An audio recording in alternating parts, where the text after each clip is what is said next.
안녕하세요. 세상의 모든 보험 정보와 함께하는 아나운서 이승입니다. 저희 프로그램은 네이버와 유튜버 그리고 카카오TV를 통해서 다시 보기가 가능하고요. 유튜브 검색창에 NBNTV라고 검색하시면 실시간 방송도 참여하실 수 있습니다. 아울러 본방송은 정보 제공을 위한 방송입니다. 보험 서비스 및 상품 판매와 중개에는 관여하지 않습니다. 자, 그럼 보험 불만제로 지금부터 시작하겠습니다. 오늘 만나볼 칭찬받을 보험은 무엇인지 화면을 통해서 만나보시죠.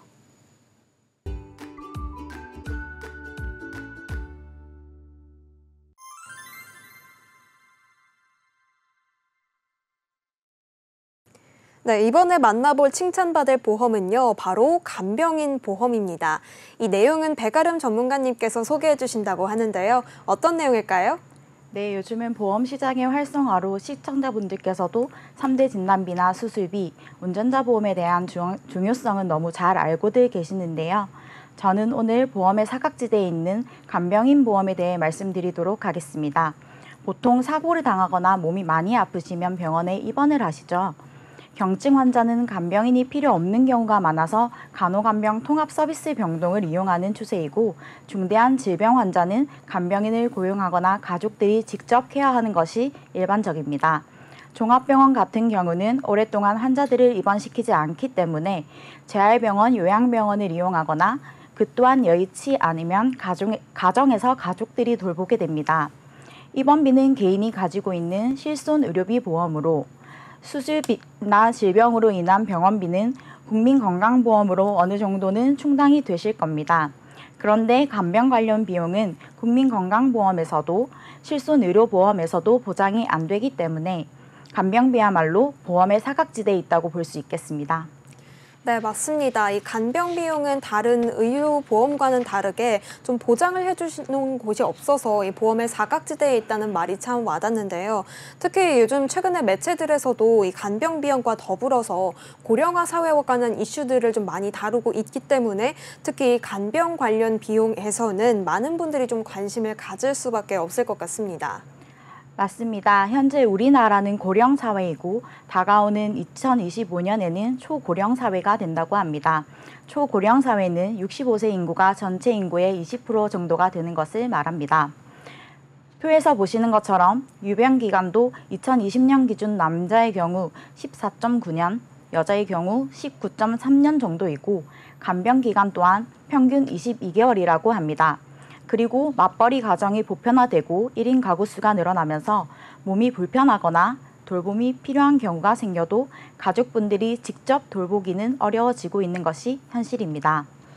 앞서 말씀드린 것처럼 병원비의 경우는 국민건강보험으로 어느 정도 해결이 가능하지만 간병비의 경우는 건강보험 적용이 되지 않아 모두 개인이 부담을 해야 하는 상황입니다. 길어지는 유병기간과 함께 증가하는 간병기간, 이에 대비하기 위한 간병자금은 이제 선택이 아닌 필수입니다.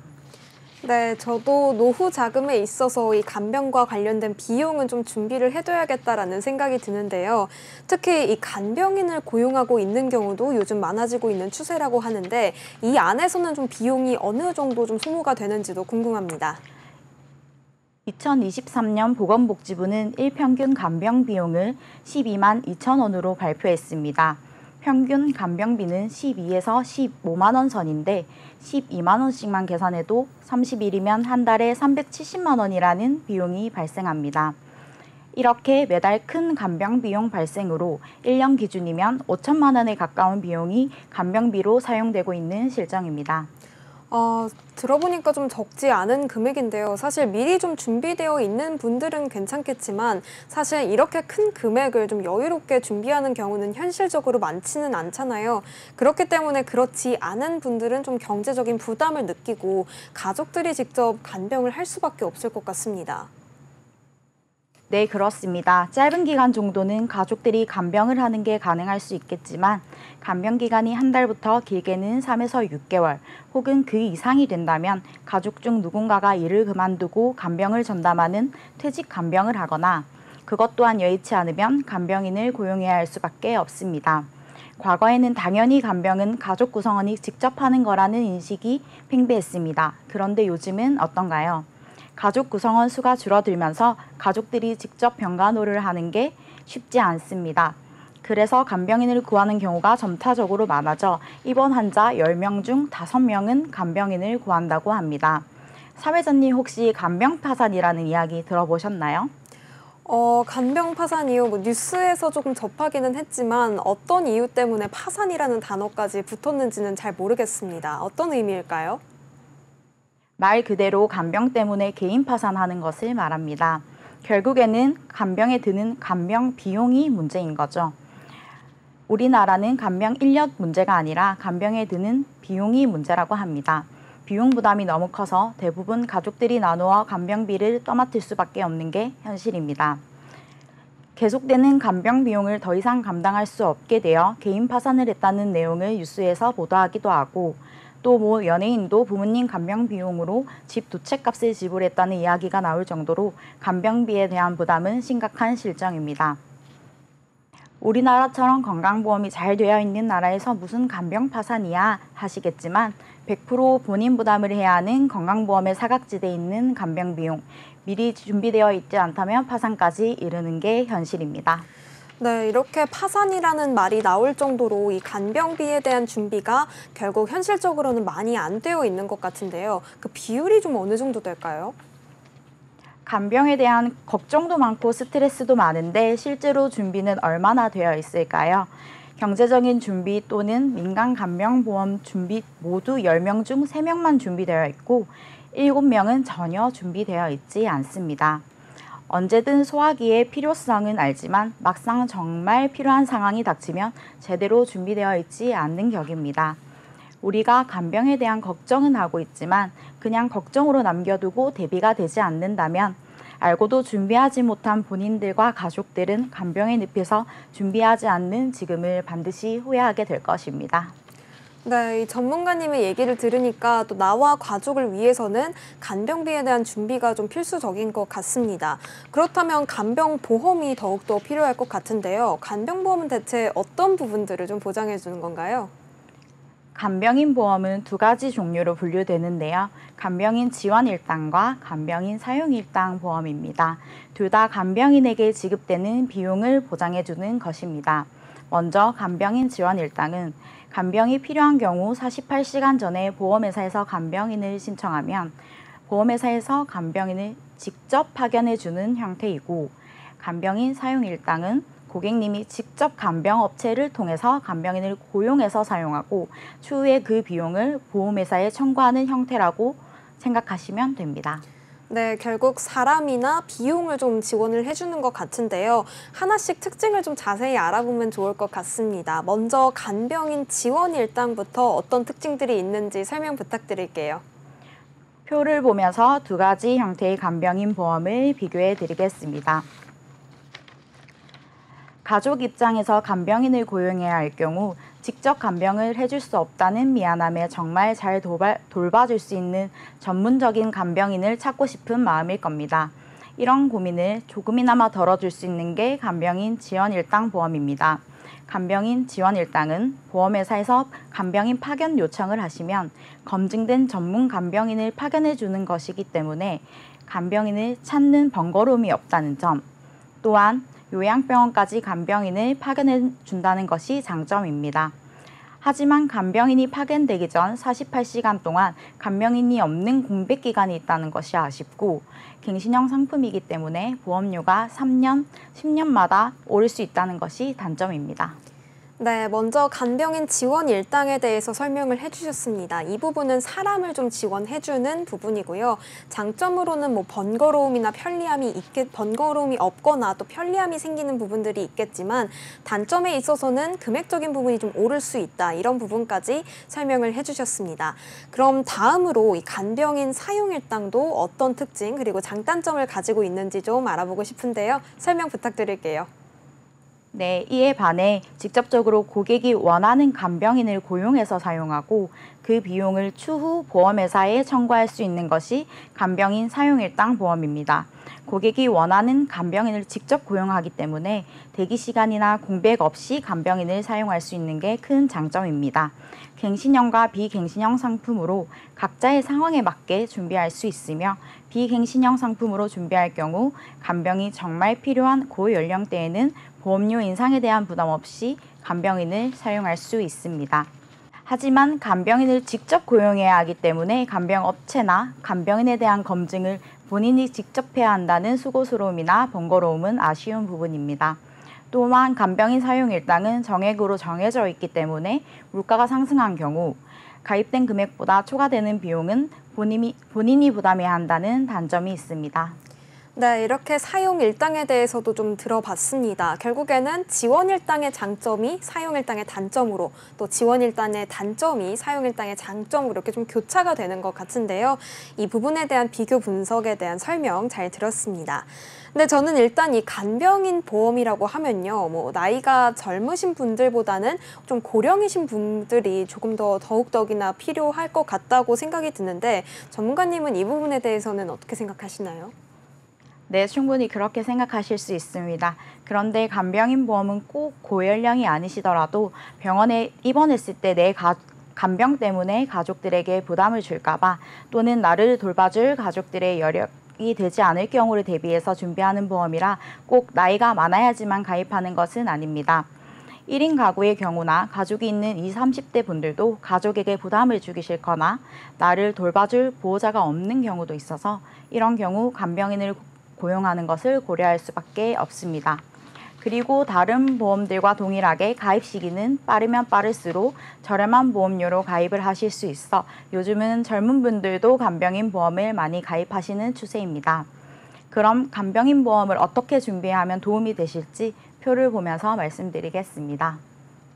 간병인의 인건비가 인상되는 게 걱정이시고 간병인을 직접 고용하는 게 번거로우신 분들은 간병인 지원 일당 보험에 대한 준비를 추천드리고, 나에게 맞는 간병인을 직접 선택해서 고용하고 싶고 보험료가 인상되지 않으며 정해진 기간 동안 같은 보험료를 내고 오랫동안 보장받기를 원하시는 분은 간병인 사용 일당 보험 준비를 추천드리고 싶습니다.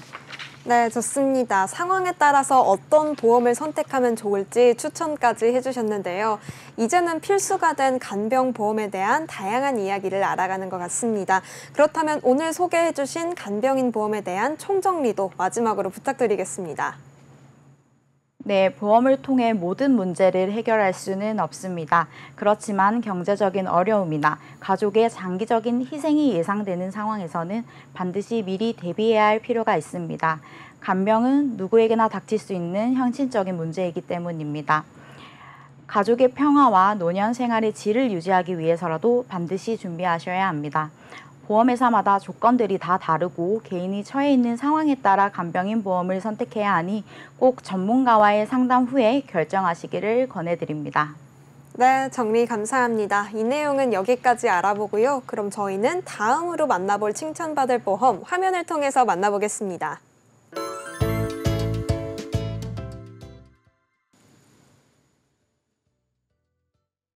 네, 이번에 칭찬받을 보험은 보험 보장 분석입니다.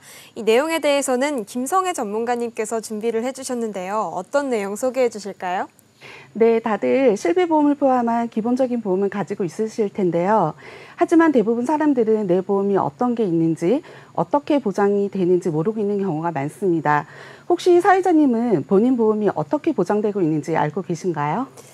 사실 보험을 가입은 해놨지만 좀 제대로 청구를 받지는 못했어서 어떻게 좀 구체적으로 가입되어 있는지는 좀 잘 모르겠습니다. 네, 맞습니다. 대부분 내 보험에 대해 관심을 갖는 시기는 병원에 갈 일이 생겼을 때인데요. 아프고 나서 청구할 게 있는지 찾아보게 되는 거죠. 막상 아프고 나서 보험을 확인해 보니 청구받을 수 있는 게 없다면 이미 늦은 거겠죠. 그렇죠. 사실 아플 상황을 내가 미리 예측하고 실생활에서 좀 예방을 할 수는 있겠지만요. 뭔가 보험으로까지 이 아픈 상황을 대비하는 실행력을 갖추기는 좀 쉽지가 않은 것 같은데요. 제가 알기로 근데 이 아프고 나면 보험을 가입하는 데 있어서 좀 어려움이 있다고 들었거든요. 그렇게 되면 이미 좀 늦어버리는 거 아닌가요? 네, 그렇기 때문에 사고가 발생하기 전, 즉 아프기 전에 반드시 보험을 점검해야 합니다. 간혹 주변에 가족이나 지인들 중 아픈 사람이 생겨서 그때서야 내 보험은 잘 들어가 있는지 확인하시는 분들이 많이 있으신데요. 처음으로 아픈 사람이 본인이라면 보험금도 받지 못하고 엉망으로 가입되어 있는 보험을 탓할 수밖에 없겠죠. 네, 그러면 내가 가입한 보험이 잘 좀 제대로 구성이 되어 있는지 점검하는 시간이 꼭 필요할 것 같습니다. 그렇다면 어떤 부분들을 좀 저희가 살펴봐야 할지 설명을 해주시면 좋을 것 같은데요. 우선 납부 방법부터 좀 알아보면 좋을 것 같습니다. 네, 우선 가장 먼저 확인하셔야 할 부분은 가입되어 있는 보험이 갱신보험인지 비갱신보험인지 확인해 보셔야 합니다. 표에서 보시는 것처럼 몇 가지 차이점이 있는데 본인의 보험료가 일정 기간이 지나서 변동이 된다면 갱신보험, 변동되지 않는다면 비갱신보험입니다. 비갱신보험의 경우 보통 10년, 20년, 길게는 30년까지 납입을 하고 80세든 100세든 정해진 만기까지 보장을 받을 수가 있는데요. 정해진 기간만큼 보험료를 납입하고 만기까지 보장을 받는 겁니다. 그런데 갱신형 보험은 조금 다릅니다. 갱신보험 중에 예를 들어 20년 납입이고 총 만기가 100세까지인 경우 20년만 내는 것이 아니라 20년마다 갱신이 되어 금액이 오른 보험료를 100세까지 낸다고 보시면 됩니다. 즉 보장을 받는 전기간 계속 보험료가 오르는 상태로 내는 겁니다. 조금 더 구체적으로 말씀을 드리자면 3년 갱신형 보험을 30세 때 가입했다고 예를 들어 보겠습니다. 이런 경우 30세부터 33세까지의 위험률을 산정해서 보험료가 정해지는데요. 30세에서 33세까지는 젊기 때문에 발병 위험률이 낮아 보험료가 높지는 않습니다. 그런데 일반적으로 대부분의 사람은 나이가 들수록 아플 확률이 높아지죠. 3년 갱신이다 보니 3년마다 위험률을 재산정하는데 보험료가 100세까지 계속 오르기 때문에 초반에는 저렴하더라도 발병률이 높아지는 5, 60대가 되는 때에는 보험료가 매우 비싸지게 됩니다. 정리를 하자면 갱신형은 초기 보험료는 저렴하지만 보험료가 갱신되어 인상될 수 있다. 비갱신형은 초기 보험료는 비싸지만 그 초기 보험료가 가입 시 결정된 후 변경되지 않기 때문에 장기적으로 저렴할 수 있다입니다. 여기서 꼭 유의하셔야 할 점은 단순히 초기 보험료만 비교해서 갱신형 보험과 같은 저렴한 보험을 선택하시는 것이 아니라 납부 기한까지 고려해서 총 내는 금액을 비교해 봐야 한다는 겁니다.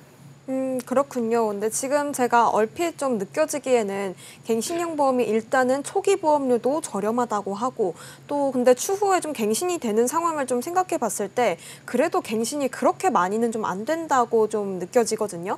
이런 거를 좀 종합적으로 봤을 때 비갱신과 비교하면은 갱신형이 조금 더 유리한 거 아닌가요? 네, 지금 당장 보이는 보험료가 저렴해 보이기 때문에 그렇게 생각을 하실 수가 있는데요. 표를 보시면 암 진단비 3천만 원을 가입한다고 했을 때 비갱신형은 내는 금액이 고정되어 있기 때문에 30세에 23,520원으로 시작하면 같은 금액으로 납입기간이 끝날 때까지 납입을 하고 납입기간이 종료된 이후엔 60세든 50세든 돈을 내지 않고 80세 만기까지 보험의 혜택을 보실 수가 있는데요. 이에 비해 갱신형은 30세 때는 아주 저렴한 1,710원으로 시작을 하지만 36세 때에는 3,840원, 50세 때에는 13,440원, 80세 만기 때에는 65,160원으로 비갱신형보다 보험료가 3배 가까이 오르는 걸 보실 수가 있습니다. 총 내는 보험료로 계산을 해보면 비갱신형이 564만 4,800원, 갱신형이 1,483만 7,040원으로 갱신형으로 가입 시 비갱신형보다 무려 총 919만 2,240원이나 더 내야 됩니다. 30세 기준으로는 갱신형 보험이 월 보험료 자체는 저렴하지만 총 기간을 비교하면 비갱신형 보험이 갱신형보다 총 납입 보험료가 약 900만 원 정도 저렴한 걸 보실 수가 있습니다. 마냥 갱신형 보험이 좋지 않은 보험이다라고 말씀드리는 건 아니고요. 각자의 상황에 맞게 장단점을 잘 파악해서 가입하시는 것이 중요합니다. 네, 뭐 갱신형과 비갱신형 뭐가 좋다 나쁘다 할 것 없이 내 상황에 맞춰서 선택하는 게 좋다라고 말씀을 해주신 것 같습니다. 이렇게 좀 첫 번째로 점검해봐야 하는 납입 방법에 대해서 좀 알아봤는데요. 그렇다면 이 보험료에 있어서 이 안에서 갱신형과 비갱신형을 좀 알아봤는데 갱신형 같은 경우에는 좀 변동성이 있는 것 같고 비갱신형 같은 경우에는 좀 고정적인 부분이 있다라는 것을 좀 알 수 있었습니다. 그럼 전문가님 좀 다음으로 한번 넘어가서 확인해봐야 될 부분들을 좀 점검해보면 좋을 것 같은데요. 다음은 뭘까요? 네, 다음으로 살펴봐야 할 부분은 진단비입니다. 먼저 우리나라 사망 원인 통계를 보면 암, 심장질환, 폐렴, 뇌질환 순서로 나오는데요. 우측 그래프를 보시면 이 중에서도 독보적으로 높은 질환은 암입니다. 실제 남녀를 불문하고 암 발병률이 40%에 근접하고 있는데 오로지 자기 부담으로 암을 치료하실 게 아니라면 암보험은 꼭 있어야겠죠. 여기서 중요한 점은 암보험이라고 전부 다 같은 건 아니고요. 네. 암보험 안에서도 내용을 잘 따져서 가입해야 하는데 일반암에서 보장하지 않는 소외감, 유사암이 잘 가입되어 있는지 확인해야 합니다. 암이 크게 진행되기 전 작은 암, 그리고 그 자리에서 자라니까 그 암을 우리는 제자리암 또는 상피내암이라고 합니다. 유사암의 범위는 보험사마다 다를 수 있지만 기타 피부암, 갑상선암, 제자리암, 경계성 종양 등이 있고 일부 회사에서는 대장 점막내암까지 포함하고 있습니다. 그리고 그 외의 암들을 우리는 일반암이라고 부르는데요. 이와 같이 갑상선암, 경계성 종양, 기타 피부암, 제자리암은 유사암으로 분류되기 때문에 일반암에서는 보장하지 않습니다. 암에 대해서 전부 보장을 받으려면 일반암 진단비, 유사암 진단비, 소외감 진단비 등 약관에 따라 모든 암이 보장되는 특약이 들어가 있는지를 꼭 확인하셔야 합니다. 네, 그렇다면 다 같은 암이라고 해서 보장 범위가 다 같은 것은 아니다라는 것을 좀 확인할 수 있었는데요. 보험사별로 분류해놓는 암이 좀 다르다 보니까 이 부분 내가 걸린 암이 어떤 보장 범위에 있는지 또 어떤 보장을 받을 수 있는지를 좀 꼼꼼하게 확인을 해보셔야겠습니다. 그렇다면 이 발병률 1위가 이제 암인 걸로 알고 있고 그 다음이 혈관 질환인 걸로 알고 있거든요. 혈관 질환에 대해서도 좀 특약에 따라서 보장이 암처럼 좀 상이할 것 같은데 이 부분에 대해서도 설명 부탁드리겠습니다. 네, 맞습니다. 암 진단비도 중요하지만 그만큼 또 중요한 게 뇌혈관, 심혈관 진단비인데요. 먼저 뇌혈관 진단을 먼저 살펴보겠습니다. 보험 약관에 명시되어 있는 뇌혈관 질환으로 보장을 받는 경우는 크게 세 가지인데요. 첫 번째는 뇌혈관 진단비, 두 번째는 뇌혈관이 막혀서 생기는 뇌졸중 진단비, 그리고 세 번째는 뇌혈관이 터지는 뇌출혈 진단비입니다. 뇌출혈은 표에서 보시는 바와 같이 질병 분류 코드, 즉 병원에서 의사들이 진단해 줄 때 쓰는 질병 코드에서 I60, 지하 막하출혈에서 I62, 기타 비외상성 2개의 출혈까지 보장을 합니다. 비외상성 출혈이라는 말은 교통사고나 일상생활에서 다치는 상해로 인한 뇌출혈은 보장하지 않는다는 말인데요. 뇌졸중은 뇌경색과 뇌출혈을 포함하기 때문에 I60 코드에서 I66까지 보장이 됩니다. 그리고 좀 더 넓은 범위의 뇌혈관 질환은 뇌출혈과 뇌경색을 포함한 6가지 질병 코드의 I64, 기타 뇌혈관 질환에서 I67, 68, 69까지 보장을 해주기 때문에 현재 가장 보장의 범위가 넓다고 할 수 있습니다. 네, 이렇게 뇌혈관 질환에 대해서 좀 설명을 해주셨습니다. 우선 이 안에서는 이 진단비를 택할 때는 보장 범위를 가장 넓게 가져갈 수 있는 뇌혈관 질환을 선택하는 게 좋다라고 말씀을 해주신 것 같은데요. 그럼 또 이 혈관 질환 안에는 사실 뇌 말고 심장도 있죠. 이 심혈관 질환에 대해서도 보장 범위와 특약 설명 부탁드리겠습니다. 네. 표에서 보시는 바와 같이 예전 보험의 급성 심근경색 진단비는 허혈성 심장질환의 일부인 급성 심근경색증만 보장해주는 경우가 많아 급성 심근경색증 진단비는 혈관이 좁아지는 협심증은 보장하지 않습니다. 따라서 허혈성 심장질환 진단비를 추가하는 등의 대비가 필요한데요. 그러면 허혈성 심장질환 보장을 갖고 있다면 모든 심장질환이 보장되느냐? 아쉽게도 또 그렇지는 않습니다. 허혈성 심장질환 진단비에는 보장받지 못하는 질환들, 발병률이 상대적으로 낮지만 피해는 큰 다양한 심장질환들이 있습니다. 이런 부분들을 보장받기 위해서는 심장질환 수술비, 특약에 가입하시면 되는데요. 무조건 넓은 범위를 보장한다고 해서 모두 좋은 보험은 아니니 전문가와 충분히 상담하시고 결정하시는 것이 좋습니다. 예를 들면 심부전, 심장 판막증, 부정맥 이런 심장 질환들은 이 가운데 부정맥은 정상 맥박이 아닌 모든 심장 박동, 심장 율동을 포함하는 질병인데요. 콩닥콩닥 뛰어야 되는 심장이 콩콩닥 거리면서 빨리 뛰는 빈맥과 콩닥콩닥 뛰는 서맥이 대표적인 부정맥입니다. 부정맥 진단을 받은 사람들의 비율이 급성 심근경색증, 허혈성 심장 질환보다 훨씬 높다 보니 보험회사에서는 같은 가입 금액이라도 보험료를 다르게 책정해서 급성 심근경색증, 허혈성 심장 질환보다 심장혈관 질환의 보험료가 훨씬 더 비싼 걸 알 수가 있습니다. 동일하거나 비슷한 보험료를 내더라도 급성 심근경색증 특약에만 너무 집중해서 가입된 건 아닌지 따져볼 필요가 있습니다. 네, 심장에서도 가장 넓은 보장 범위를 택하는 게 좋다라고 말씀을 해주셨습니다. 이렇게 뇌와 심장 두 혈관 질환에 대한 보장 범위를 좀 알아봤는데요. 그럼 전문가님, 이 보장 범위를 모두 포함하고 있는 보험을 가입하는 게 좋을까요? 네네. 지금 가지고 모든 자료에서 보시는 것과 같이 보장 범위가 적은 뇌출혈 급성 심근경색증 진단비가 아닌 뇌출혈, 뇌졸중, 그리고 경미한 질환까지 전부 포함하는 뇌혈관 질환 진단비에 가입이 되어 있으셔야 뇌혈관에 대해서 100% 보장받을 수 있다고 보시면 되시고요. 심장도 마찬가지로 급성 심근경색증을 포함하고 우리나라 사람들이 가장 많이 걸리는 질환인 협심증을 포함하는 허혈성 심장질환 진단비에 가입이 되어 있어야 협심증에 대해서도 보장을 받으실 수가 있습니다. 요새는 부정맥, 심부전 등 모든 심장질환을 포함하는 심혈관 질환 진단비까지 나왔기 때문에 내용을 꼭 잘 확인해 보셔야 합니다. 네, 좋습니다. 전문가님께서 말씀해 주신 내용을 좀 정리해 보자면요. 이 암에 있어서는 일반암과 유사암 그리고 소외감 진단비까지 잘 챙겨져 있는지 좀 확인을 해봐야 하고 또 혈관 쪽으로는 뇌혈관 진단비 그리고 심혈관 진단비가 잘 가입되어 있는지 확인해 보면 되는 것 같습니다. 그렇다면 지금 설명해 주신 이 진단비 외에 또 저희가 좀 추가적으로 확인해 봐야 될 것들이 더 있을까요? 네, 마지막으로 체크하셔야 할 부분은 수술비 부분인데요. 앞서 말씀드린 것처럼 3대 질환은 우리나라 사람들이 통계적으로 진단을 많이 받고 비용이 크게 들어가는 질병이기 때문에 진단비를 준비를 하지만 이 외에 우리는 수많은 질병과 상해로 병원을 가게 됩니다. 수술비로 지출이 크게 발생되면 이때 사용할 수 있는 질병 상해 수술비 또한 꼭 체크해 보셔야 합니다.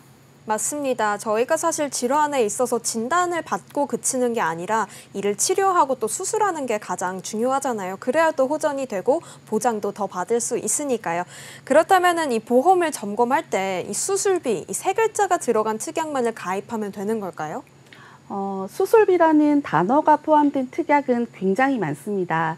특정 질병만을 보장해주는 수술비, 예를 들어 충수염 수술비, 각막 이식 수술비, 5대 장기 이식 수술비 등과 같은 특약 이름을 흔하게 보실 수가 있는데요. 모두 질병으로 인한 수술입니다. 내가 언제 어떤 질병에 걸릴지 모르는 상황에서 특정한 질병만을 보장해주는 특약이 아닌 보장 범위가 가장 넓은 수술비를 준비하셔야 합니다. 그럼 이 수술비 안에서 보장 범위를 좀 넓게 가져가고 싶다면 어떤 특약에 좀 가입해야 되는지도 궁금합니다. 설명해 주세요. 네, 자료에서 보시면 질병 상해 수술비, 종수술비, 엔대 질병 수술비 세 가지가 가장 대표적인데요. 우선 대부분 아실 수도 있는 질병 상해 수술을 먼저 설명해 드리자면 모든 질병과 상해로 인해 받은 수술에 대해서 보장이 되는 보장 범위가 넓은 특약입니다. 보상 확률이 높고 범위가 넓은 대신에 보상 금액이 적다는 게 단점입니다. 그렇군요. 이 질병 상해 수술비 같은 경우에는 보상 범위는 넓지만 또 실제로 이 보상 금액이 적다는 단점이 있는 것 같은데요. 이 부분을 좀 보완을 해줄 다른 특약들은 없는 걸까요? 네, 당연히 있습니다. 질병 상해 수술비의 단점을 보완할 수 있는 특약으로 종수술비가 있는데요. 종수술비에는 1에서 5종, 1에서 8종 수술비가 있습니다. 쉽게 설명을 해드리면 수술 종류 위험 등급에 따라 금액을 차등 지급한다고 보시면 되시는데요. 숫자가 낮은 1종은 가장 낮은 위험의 수술, 가장 흔하게 하는 수술이라고 보시면 되시고 숫자가 높을수록 높은 위험의 수술이라고 보시면 됩니다. 1에서 5종 수술비에서 5종 수술비의 경우에 머리를 열어서 수술하는 개두술이나 복부를 열어서 하는 개복술을 했을 때 지급하는 수술비라고 보시면 됩니다. 고객님들께서 숫자가 더 높기 때문에 8종 수술비가 더 좋다라고 생각하시는 경우가 있으신데요. 숫자가 높다고 해서 좋은 담보가 아니고 각각의 특징이 또 이렇게 다릅니다. 1에서 5종 수술비는 급여, 비급여 부분을 구분하지 않는 대신 수술 방법이 관열인지 비관열인지에 따라 보상 여부를 하지만 이 담보의 가장 큰 단점은 비급여를 보장하지 않는다는 점입니다. 네, 그렇군요. 이 숫자가 크다고 해서 다 좋은 특약은 아닌 것 같다는 생각이 또 들고요. 또 1에서 8종 수술 같은 경우에는 비급여 부분이 보장이 되지 않으면 결국에는 병원비에 대한 부담이 좀 클 것 같다는 생각도 동시에 듭니다. 이렇게 종수술비에 대해서 좀 알아봐 주셨는데요. 그렇다면 남은 하나인 이 N대 질병 수술비는 어떤 특약일까요? 네, N대 질병 수술비는 각 회사별로 111대, 119대, 145대 등 회사별로 각각 다르게 있는데요. N개의 질병에 대한 수술비를 보장한다는 특약입니다.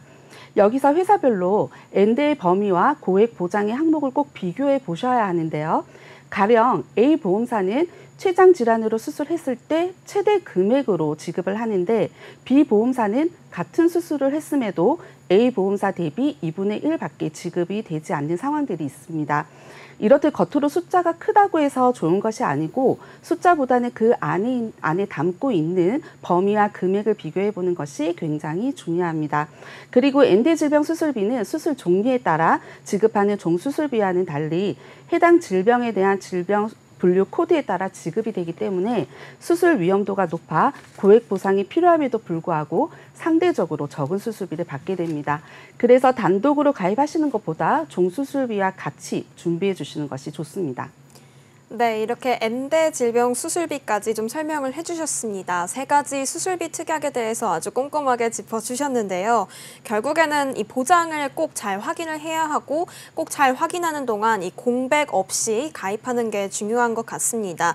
늘 말씀드리지만 어느 것이 좋다 나쁘다라고 단정 지을 수는 없고요. 항상 본인의 상황에 따라 맞게 취사 선택하시는 게 좋을 것 같습니다. 이 내용에 대해서는 그럼 저희는 여기까지 알아보도록 하고요. 다음으로 만나볼 칭찬받을 보험 화면을 통해서 만나보겠습니다.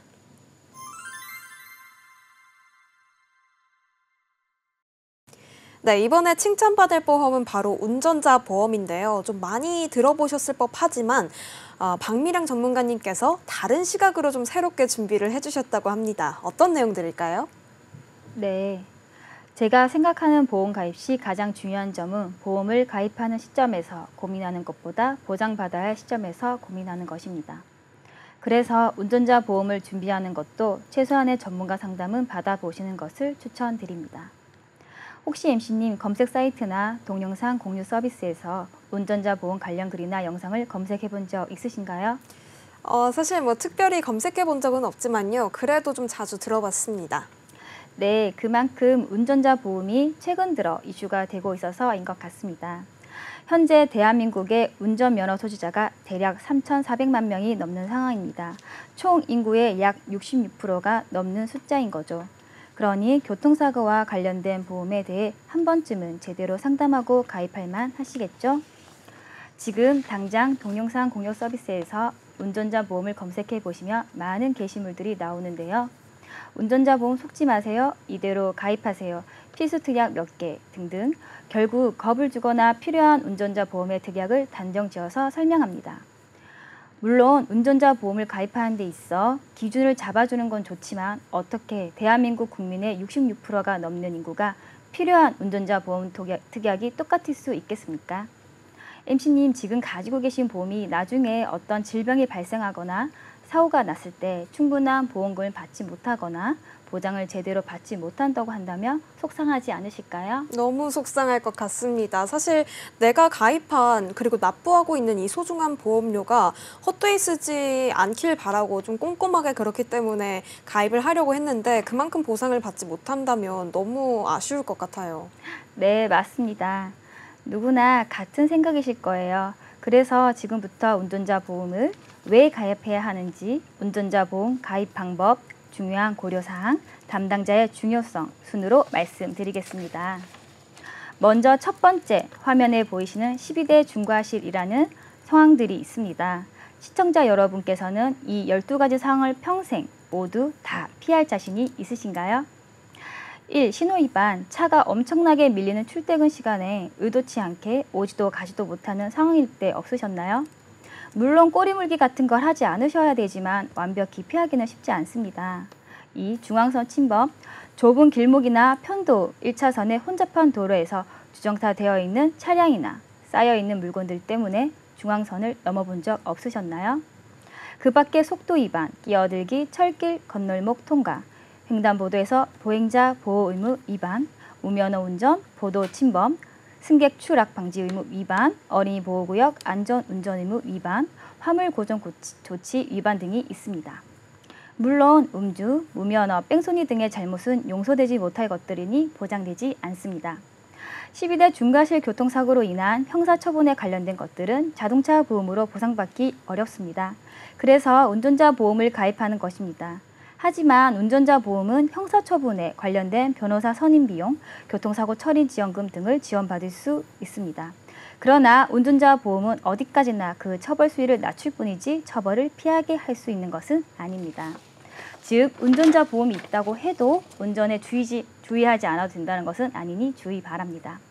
MC님 보시기에도 이러한 12대 중과실을 모조리 피하기는 어려워 보이시죠? 네, 사실 당연히 운전하면서 모든 사고를 피하기가 어렵기도 하고 또 경미한 사고만 발생하는 건 사실 아니잖아요. 교통법규도 계속해서 좀 갱신이 되고 있고 좀 안전운전은 늘 해야 하는 등 좀 지켜야 할 것들이 많지만 사실 도로 환경이 계속 복잡하다 보니까 이 모든 사고들을 확실하게 피하기는 좀 어려워 보입니다.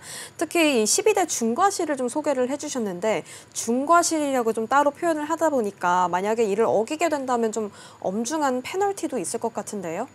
네, 맞습니다. 이러한 중과실로 인하여 교통사고가 발생한 경우 5년 이하의 금고 또는 2천만 원 이하의 벌금에 처해집니다. 어린이 보호구역은 3천만 원 이하죠. 또한 벌점, 면허정지 등의 징계도 추가로 이어질 수 있습니다. 이뿐만 아니라 운전자 보험의 가입이 늘어난 이유가 더 있습니다. 첫째는 월 보험료 대비 효과입니다. 물론 보험 설계사들이 가입을 더 열심히 권유하는 이유도 있겠습니다. 그런데 한 달에 납부하는 월 보험료 대비해서 큰 비용의 출혈을 막을 수 있는 보험 중 하나라고 할 수 있겠습니다. 둘째, 민식이법이나 도로교통법 등의 환경 변화에 대한 이슈도 한몫합니다.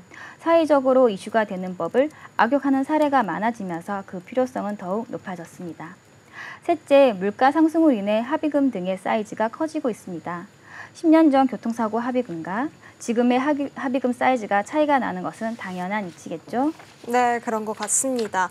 결국에 이 운전자 보험은요, 적은 보험료로 좀 큰 비용과 또 큰 보장 범위를 받을 수가 있고, 또 두 번째로 말씀해주신 이 법이 계속 개정되는 부분과 또 세 번째 이 물가 상승까지 고려를 한다면 운전자 보험도 제대로 상담을 받아야겠다는 생각이 점점 드는데요. 그렇다면 이 운전자 보험 대체 어떻게 가입하면 좋을까요? 네, 먼저 운전자 보험 가입 전 확인 사항을 설명드리겠습니다. 일단 합리적인 보험이 어떤 걸까요? 최저 보험료일까요? 기본 3대 특약, 5대 특약, 아님 1만 원대 운전자 보험일까요? 하다못해 우산을 사더라도 3단, 2단 우산이 있고 튼튼한 장우산 혹은 강풍에도 견디는 방풍 우산이 있습니다. 그런데 왜 운전자 보험을 자꾸 천편일률적으로 제한하는지 모르겠습니다. 운전자 보험도 최저가가 중요한 게 아니라고 생각합니다. 제가 생각하는 가성비라는 것은 무작정 저렴한 곳이 아니라 내시는 보험료 대비 효율이 좋은 것이라고 생각합니다. 그렇다고 과도한 보험료로 손해를 보지 않으시려면 먼저 자동차 보험부터 확인하셔야 합니다. 결국 운전자 보험은 기존의 자동차 보험에서 보장받지 못하는 빈틈을 메워주는 보험입니다. 그런데 자동차 보험도 제대로 가입하지 않고 운전자 보험만 따로 상담받으신다고요? 글쎄요. 이건 냉장고 안에 식재료가 어떤 것이 있는지 확인도 하지 않고 마트에 장 보러 가시는 것과 같다고 생각합니다. 중복이 될 수도 있고 정말 있어야 할 것이 채워지는지 정확한 점검 및 상담이 안 된다는 거죠. 그래서 우선 자동차 보험과 운전자 보험이 어떻게 차이 나는지 보장 범위의 차이를 보여드리겠습니다. 교통사고가 나면 이와 같이 민사, 형사, 행정적 책임 세 가지를 아셔야 합니다. 이 중에서 민사적 책임인 상대방에게 사람이 다치거나 차량의 수리비 등의 손해에 대한 배상을 책임지는 것에 대해서 보상해 주는 것이 우리가 일반적으로 알고 있는 자동차 보험입니다. 거기에 교통사고의 상황에 따라 상대방과 합의를 해야 하는 등의 형사적 책임과 면허 정지 및 취소에 대한 행정적 책임은 운전자 보험에서 보장되는 부분입니다. 자동차 보험의 구성에 대해 크게 배상과 보상을 아셔야 합니다.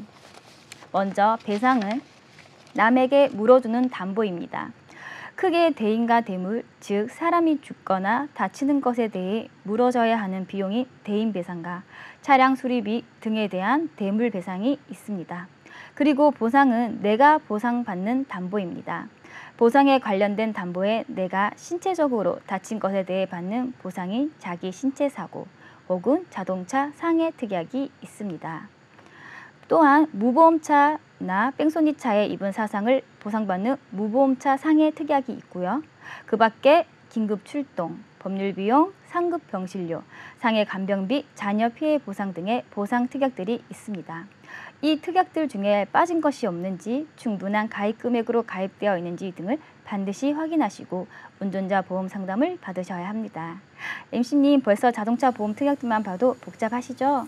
네, 사실 너무 많아서 복잡하게 느껴지는 것 같습니다.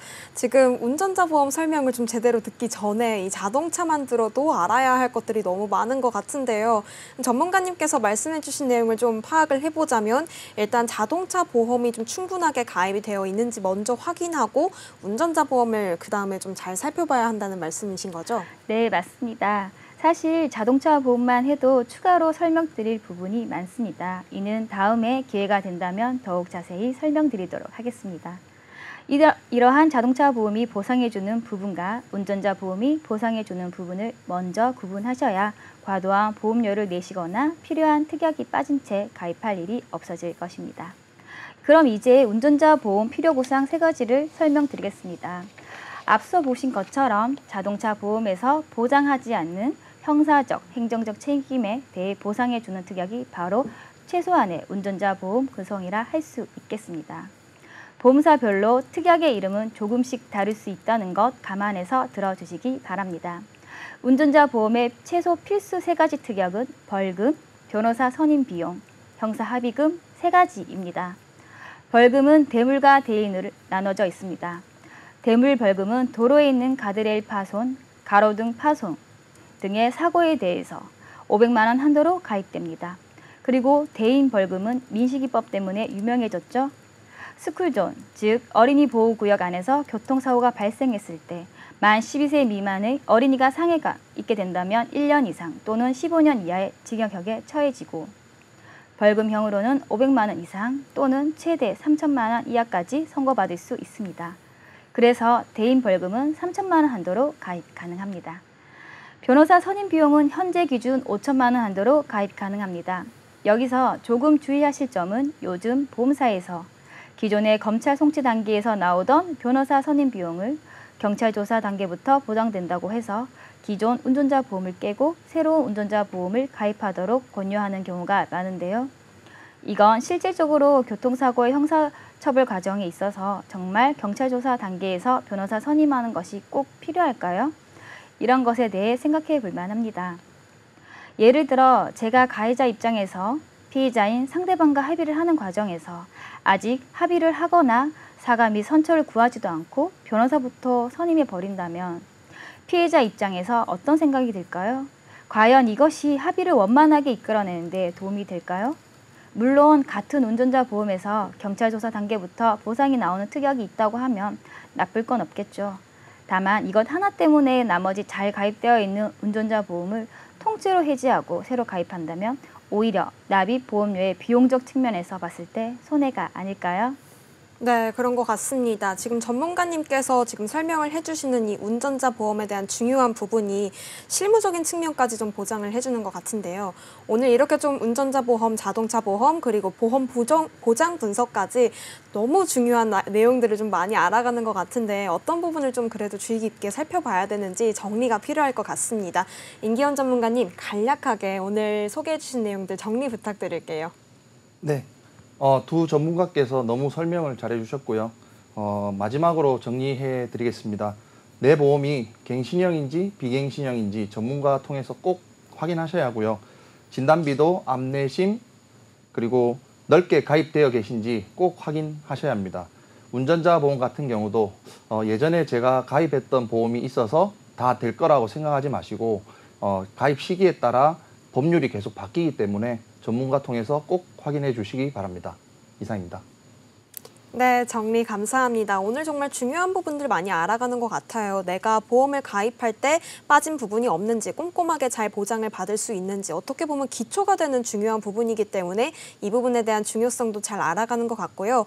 또 많이 좀 요즘 가장 많이 들었던 운전자 보험에 대한 새로운 시각도 잘 알아가는 것 같습니다. 저희가 이렇게 준비한 소식은 오늘 여기까지입니다. 저희 방송은 유튜브와 네이버 그리고 카카오 TV를 통해서 다시 보기가 가능하고요. 유튜브 검색창에 MBNTV라고 검색하시면 실시간 방송도 참여하실 수 있습니다. 아울러 본 방송은 정보 제공을 위한 방송입니다. 보험 서비스 및 상품 판매와 중개에는 관여하지 않습니다.